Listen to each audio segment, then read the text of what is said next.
ಹಾಲು ಹಾಕಿದ್ರೆ ವೇಸ್ಟ್ ಆಗುತ್ತೆ. ಯಾವುದೂ ವೇಸ್ಟ್ ಇಲ್ಲ, ಜಗತ್ತಲ್ಲಿ ಯಾವುದೂ ವೇಸ್ಟ್ ಇಲ್ಲ. ನಿಜವಾಗ್ಲೂ ವೇಸ್ಟ್ ಮನುಷ್ಯರೇ. ದೇಶದಲ್ಲಿ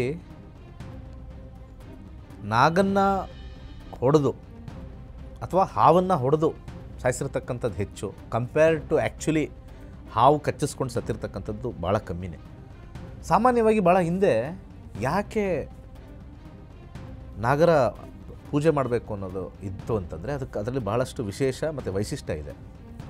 ಜಾತಕಕ್ಕೂ ಹಾಗೆ ನಾಗರ ಪಂಚಮಿಗೂ ಸಂಬಂಧವೇ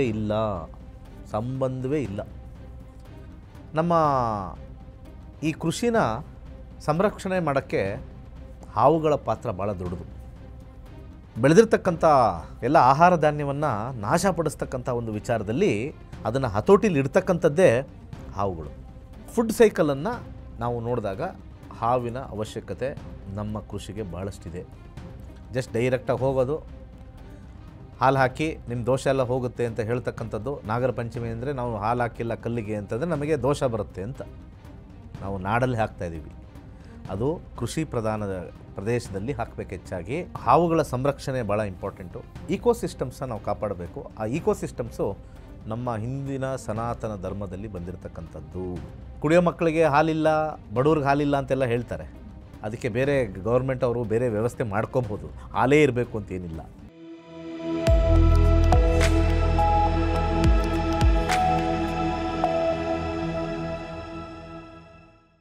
ಎಲ್ರಿಗೂ ನಮಸ್ಕಾರ. ನೀವು ನೋಡ್ತಾ ಇದ್ದೀರಾ ಟಿವಿ ವಿಕ್ರಮ. ನಕ್ಷತ್ರ ನಾಡಿ ಕಾರ್ಯಕ್ರಮಕ್ಕೆ ಸ್ವಾಗತ. ನಾನು ಮುಮ್ತಾಜ್ ಅಬ್ದುಲ್ ನೆಲೆಡ್ಕ. ಗುರುಜಿ, ತಮಗೆ ಕಾರ್ಯಕ್ರಮಕ್ಕೆ ಆತ್ಮೀಯವಾದಂತಹ ಸ್ವಾಗತ. ಎಲ್ಲರಿಗೂ ನಮಸ್ಕಾರ.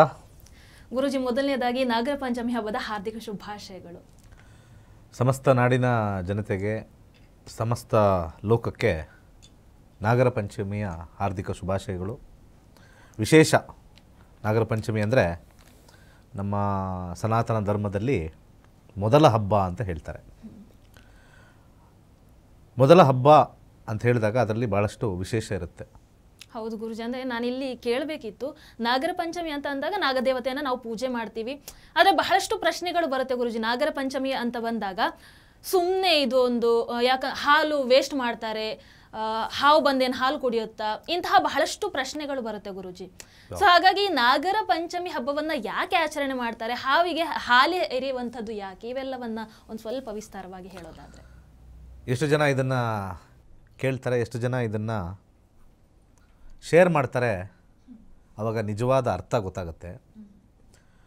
ನಮ್ಮ ದೇಶ ಮೊದಲು ಕೃಷಿ ಪ್ರಧಾನ ದೇಶ. ಹಾಗೆ ಈ ನಾಗರ ಪಂಚಮಿ ಬಂದಿರತಕ್ಕಂಥದ್ದು ಮಳೆಗಾಲ ಇನ್ನೇನು ಸ್ವಲ್ಪ ಕಮ್ಮಿ ಆಗ್ತಾ ಇರ್ತಕ್ಕಂಥ ಒಂದು ವಿಚಾರ.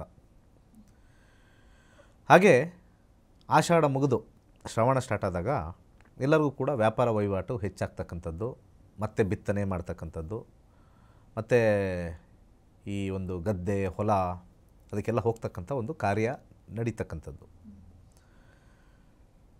ದೇಶದಲ್ಲಿ 20% ಈ ಇಲಿಗಳಿಂದ, ರ್ಯಾಟ್ ಅಥವಾ ಮೈಸ್ ಅಂತ ಕರೀತಾರೆ, ಅದರಿಂದ 20% ರೈತರು ಬೆಳೆದಿರ್ತಕ್ಕಂಥ ಬೆಳೆ ಹಾನಿ ಆಗ್ತಾ ಇರ್ತಕ್ಕಂಥದ್ದೇ ಈ ಒಂದು ರೋಡೆಂಟ್ಸ್ ಅಂತ ಕರಿತೀವಿ, ಮೈಸ್ ಅಂತ ಕರಿತೀವಿ. ನಮ್ಮ ಆಡು ಭಾಷೆಯಲ್ಲಿ ಹೆಗಣ ಮತ್ತು ಇಲಿ ಅಂತ ಹೇಳ್ಬೋದು. ಈ ಒಂದು ಸಮಸ್ಯೆ ವಿಚಾರದಲ್ಲಿ ಭಾಳಷ್ಟು ಕಡೆ ವಿಷಪ್ರಾಶನ ಇಡ್ತಕ್ಕಂಥದ್ದು ಅಥವಾ ಅದು ಇದು ಮಾಡ್ತಕ್ಕಂಥದ್ದು ಇದೆ.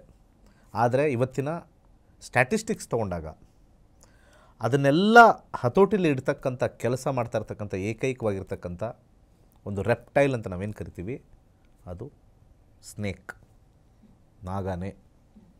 ಇದು ಮೊದಲನೇದು. ದೇಶದಲ್ಲಿ ನಾಗನ್ನು ಹೊಡೆದು ಅಥವಾ ಹಾವನ್ನು ಹೊಡೆದು ಸಾಯಿಸಿರ್ತಕ್ಕಂಥದ್ದು ಹೆಚ್ಚು, ಕಂಪೇರ್ ಟು ಆ್ಯಕ್ಚುಲಿ ಹಾವು ಕಚ್ಚಿಸ್ಕೊಂಡು ಸತ್ತಿರ್ತಕ್ಕಂಥದ್ದು ಭಾಳ ಕಮ್ಮಿನೇ, ಎರಡನ್ನೂ ನಾವು ತೂಕ ಮಾಡಿದಾಗ. ಸಾಮಾನ್ಯವಾಗಿ ಭಾಳ ಹಿಂದೆ ಯಾಕೆ ನಾಗರ ಪೂಜೆ ಮಾಡಬೇಕು ಅನ್ನೋದು ಇತ್ತು ಅಂತಂದರೆ ಅದರಲ್ಲಿ ಬಹಳಷ್ಟು ವಿಶೇಷ ಮತ್ತು ವೈಶಿಷ್ಟ್ಯ ಇದೆ. ಇವತ್ತಿನ ದಿವಸ ನಾಡಲ್ಲಿ ನಾಗರ ಕಲ್ಲಿಗೆ ಹಾಲಾಗ್ತಾ ಇದ್ದಾರೆ. ಅದು ಭಯದಿಂದನೋ ಅಥವಾ ಜ್ಯೋತಿಷ್ಯದಲ್ಲಿ ಬರ್ತಕ್ಕಂಥ ನಿಮಗೆ ದೋಷ ಇದೆ, ನಿಮಗೆ ನಾಗರ ಅಧಿಪತಿಯಾಗಿರ್ತಕ್ಕಂಥ ರಾಹು ಕೇತುಗಳು 5ರಲ್ಲಿ 8ರಲ್ಲಿ ಕೂತಿದ್ದಾರೆ. ಒಂದು ನಾಗರ ಕಲ್ಲಿಗೆ ಹಾಲಾಕಿ ಹಾವಿನ ಒಂದು ಸಮಸ್ಯೆ ಅಥವಾ ಹಾವಿನ ಪ್ರಯುಕ್ತ ಬರ್ತಕ್ಕಂಥ ಒಂದು ರಾಹು ನಿರ್ಮೂಲ ಆಗುತ್ತೆ, ನಿಮ್ಮ ದೋಷ ಅಂತ ಹೇಳ್ತಕ್ಕಂಥದ್ದು ತೋರಿಸ್ತಾ ಇದೆ. ಆ್ಯಕ್ಚುಲಿ ಇದು ತಪ್ಪು. ಜಾತಕಕ್ಕೂ ಹಾಗೆ ನಾಗರ ಪಂಚಮಿಗೂ ಸಂಬಂಧವೇ ಇಲ್ಲ. ಭಾಳ ಹಿಂದೆ ನಾವು ಗದ್ದೆ ಕಡೆ ಹೋಗಬೇಕಾದ್ರೆ ಅಥವಾ ಹೊಲದ ಕಡೆ ಹೋಗ್ಬೇಕಾದ್ರೆ ನಾಗರ ಕಲ್ಲು ಅಲ್ಲಿ ಹೆಚ್ಚಾಗಿ ಅಲ್ಲಿ ಪ್ರತಿಷ್ಠಾಪನೆ ಮಾಡೋರು, ನಾಗರ ಕಲ್ಲನ್ನ. ಹಾಗೆ ಊರು ಒಳಗಡೆ ಯಾವುದು ನಾಗರ ಕಲ್ಲು ಇಡ್ತಾ ಇರಲಿಲ್ಲ. ಈ ಗದ್ದೆಗಳು, ಈ ಎಲ್ಲೆಲ್ಲಿ ತೋಟಗಳಿರುತ್ತೋ ಆ ಎಂಟ್ರೆನ್ಸಲ್ಲೋ ಸ್ವಲ್ಪ ಮೂಲೆಯಲ್ಲೋ ಒಂದು ಕಲ್ಲುಗಳನ್ನು ಸ್ಥಾಪನೆ ಮಾಡೋರು. ಯಾಕೆ ಗುರುಜಿ ಅದೇ ಎಕ್ಸಾಕ್ಟ್ ಹೇಳ್ತೀನಿ, ಭಾಳ ಇಂಟ್ರೆಸ್ಟಿಂಗ್ ಇದೆ. ನಾನು ಆಲ್ರೆಡಿ ಇದಕ್ಕಿಂತ ಮುಂಚೆ ಹೇಳ್ದಂಗೆ ನಮ್ಮ ಈ ಕೃಷಿನ ಸಂರಕ್ಷಣೆ ಮಾಡೋಕ್ಕೆ ಹಾವುಗಳ ಪಾತ್ರ ಭಾಳ ದೊಡ್ಡದು. ಈ ಇಲಿಗಳು ಬೆಳೆದಿರ್ತಕ್ಕಂಥ ಎಲ್ಲ ಆಹಾರ ಧಾನ್ಯವನ್ನು ನಾಶಪಡಿಸ್ತಕ್ಕಂಥ ಒಂದು ವಿಚಾರದಲ್ಲಿ ಅದನ್ನು ಹತೋಟಿಲಿ ಇಡ್ತಕ್ಕಂಥದ್ದೇ ಹಾವುಗಳು. ಬಟ್ ಆದರೆ ನಾವು ಹಾವಕ್ಕೆ ಅದು ಸಂರಕ್ಷಣೆ ಮಾಡಿ ನಮಗೆ ನಮ್ಮ ಧಾನ್ಯಗಳನ್ನು ಒಂದು ಲಾಸ್ ಆಗ್ದಂಗೆ ನಮಗೆ ಚೆನ್ನಾಗಿ ನೋಡ್ಕೊಳ್ತಕ್ಕಂಥ ಸಂದರ್ಭದಲ್ಲಿ ನಾವೇನು ಕೊಡ್ತೀವಿ? ಏನೂ ಕೊಡಲ್ಲ. ಅದಕ್ಕೆ ಏಕೈಕವಾಗಿರ್ತಕ್ಕಂಥ ಒಂದು ವಿಚಾರನ ಇಲ್ಲಿ ಹೇಳ್ತೀನಿ. ಯಾವಾಗ ಡ್ರೈ ಲ್ಯಾಂಡಲ್ಲಿರುತ್ತೋ ಹಾವುಗಳು ಬಹಳ ಸುಲಭವಾಗಿ ಹರಿದಾಡುತ್ತೆ ಡ್ರೈ ಲ್ಯಾಂಡಲ್ಲಿ. ವೆಟ್ ಲ್ಯಾಂಡಲ್ಲಿ ಅದು ಅದರ ಕೆಳಗಡೆ ಇರತಕ್ಕಂಥ ಸ್ಕೇಲು ಮೂವ್ ಆಗೋಕ್ಕಾಗಲ್ಲ, ತುಂಬ ಕಷ್ಟ. ಕೆಸರಲ್ಲಿ ಹಾವು ಅಷ್ಟು ಈಸಿಯಾಗಿ ಹೋಗಲ್ಲ. ನೀವು ಎಲ್ಲರೂ ಸ್ವಲ್ಪ ಡಾಕ್ಯುಮೆಂಟ್ ನೋಡ್ಕೊಂಬನ್ನಿ. ಕೆಸರು ಅಥವಾ ಮಣ್ಣು ಮಿಶ್ರಿತ ಕೆಸರಲ್ಲಿ ಅಥವಾ ಯಾವುದಾದ್ರು ಹೊಲದಲ್ಲಿ ತುಂಬ ತ್ಯಾವ ಇದ್ದಿರ್ತಕ್ಕಂಥದ್ದು ಹಾವುಗಳು ಫಾಸ್ಟಾಗಿ ಹೋಗೋಕ್ಕಾಗಲ್ಲ. ಯಾಕಂದರೆ ಒಂಥರ ಅಂಟ್ಕೊಳ್ತಕ್ಕಂಥದ್ದು, ಇದು ಕಚ್ಕೊಳ್ತಕ್ಕಂಥದ್ದು ಕಮ್ಮಿ ಆಗುತ್ತೆ. ಈ ಒಂದು ವಿಚಾರದಲ್ಲಿ ಏನಾಗುತ್ತೆ, ಹಾವಿನ ಚರ್ಮ ಪೊರೆ ಬಿಡ್ತಕ್ಕಂಥದ್ದು, ಹಾವಿನ ಚರ್ಮಕ್ಕೆ ಗಾಯ ಆಗ್ತಕ್ಕಂಥದ್ದು ಹೆಚ್ಚು. ಇಂಥ ಸಂದರ್ಭದಲ್ಲಿ ನಮಗೆ ಹಾವಿನ ಅವಶ್ಯಕತೆ ಬಹಳಷ್ಟು ಇರ್ತಕ್ಕಂಥದ್ದು. ಯಾಕೆಂದರೆ ಇಲಿಗಳನ್ನು ಹತೋಟಿಲಿರ್ತಕ್ಕಂಥ ಒಂದು ಫುಡ್ ಸೈಕಲ್ ಅಂತ ನಾವು ಹೇಳ್ತೀವಿ. ಆ ಫುಡ್ ಸೈಕಲನ್ನು ನಾವು ನೋಡಿದಾಗ ಹಾವಿನ ಅವಶ್ಯಕತೆ ನಮ್ಮ ಕೃಷಿಗೆ ಭಾಳಷ್ಟಿದೆ. ಯಾವಾಗ ಈ ಮಳೆ ಆದ ನಂತರ ಈ ಒಂದು ವಿಚಾರದಲ್ಲಿ ಸ್ವಲ್ಪ ಇರ್ತಕ್ಕಂಥ ಹಾದಿ, ಅದು ಓಡಾಡ್ತಕ್ಕಂಥ ಹಾದಿ ಎಲ್ಲ ಸಮಸ್ಯೆ ಆಗಿರುತ್ತೆ. ಯಾಕೆಂದರೆ ಪ್ರತಿಯೊಂದು ಬಿಲವೂ ಕೂಡ ನೀರು ತುಂಬಿರುತ್ತೆ.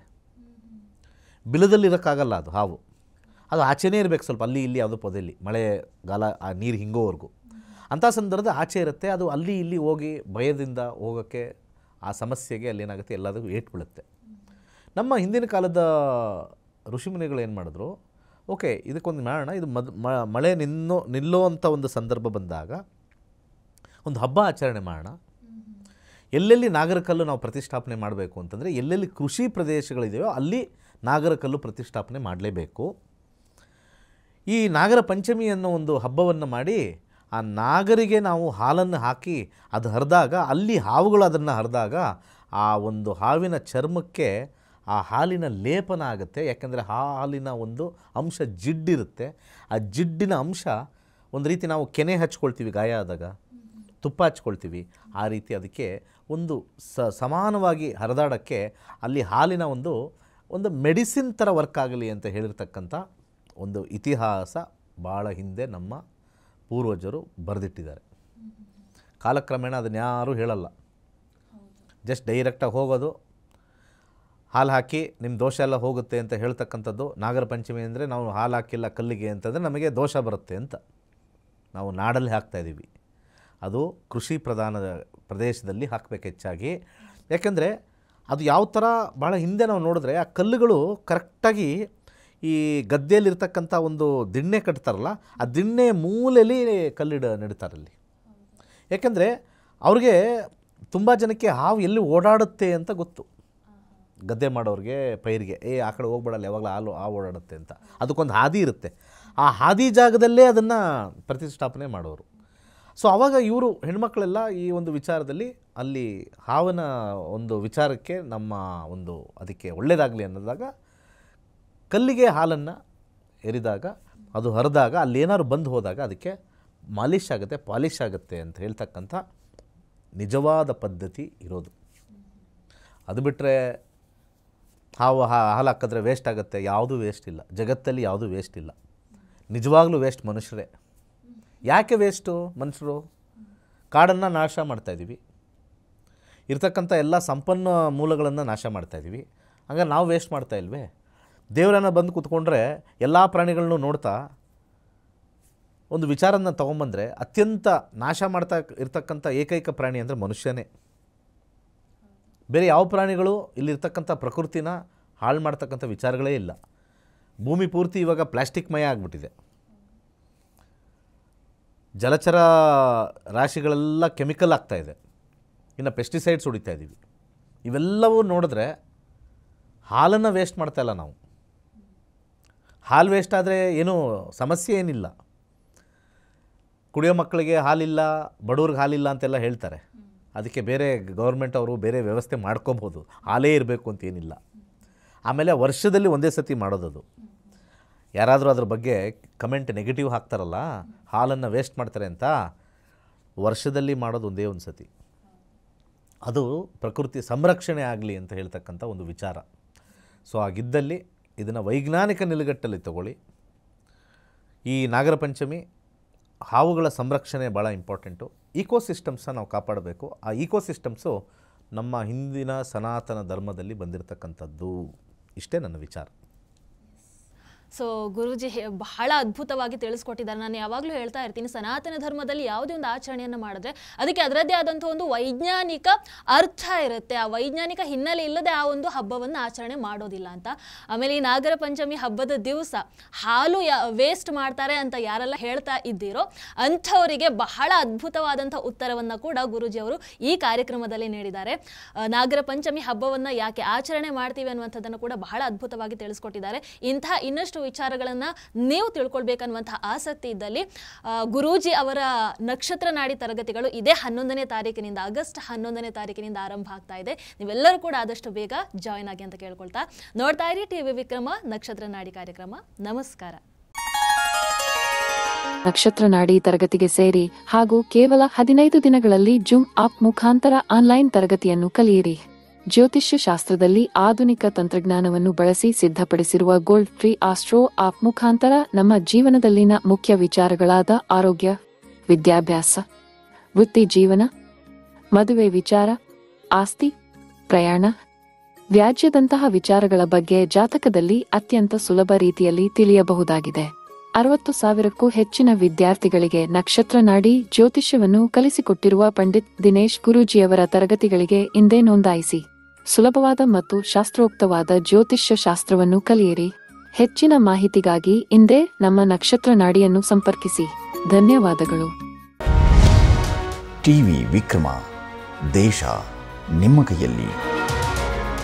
ಈ ಕಾರ್ಯಕ್ರಮ ನಿಮಗೆ ಇಷ್ಟ ಆಗಿದ್ದಲ್ಲಿ ಲೈಕ್, ಶೇರ್ ಹಾಗೂ ಕಮೆಂಟ್ ಮಾಡಿ.